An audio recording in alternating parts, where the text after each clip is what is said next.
Қазақстан 2002 жылдың 25 сәуірінде Еуропа футбол қауымдастығы одағының 52-ші мүшесі атанды. Ұлттық құрамамыз сол уақыттан бері бірнеше мәрте әлем және Еуропа чемпионатының іріктеу сындарына қатысты.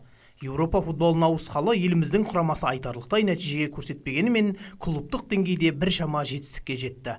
Мысалы, Қостанайдың Тобыл командасы турнир тізімінен шығып қалған Интер Тото кубогында атой салса, Қарағандылық Шахтер Еуропа лигасының топтық кезеңіне өткен алғашқы команда саналды. Ал Чемпиондар лигасына бірінші жолдама алған елордалық команда Астана болса, Алматының Қайраты конференция лигасына жолдама алған алғашқы команда атанды.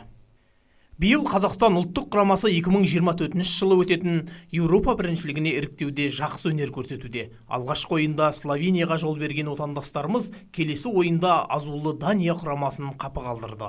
Есеп 3-2. Қазақ жанкүйерлері осы іріктеу кампаниясында ел құрамасы Еуропа біріншілігінің финалдық кезеңіне өтеді деп сенеді. Қазіргі кезде Қазақстан ұлттық құрамасы әлемдік рейтингте 112-ші орында тұрса, еуропалық көрсеткіш бойынша 30-шы сатыда тұр.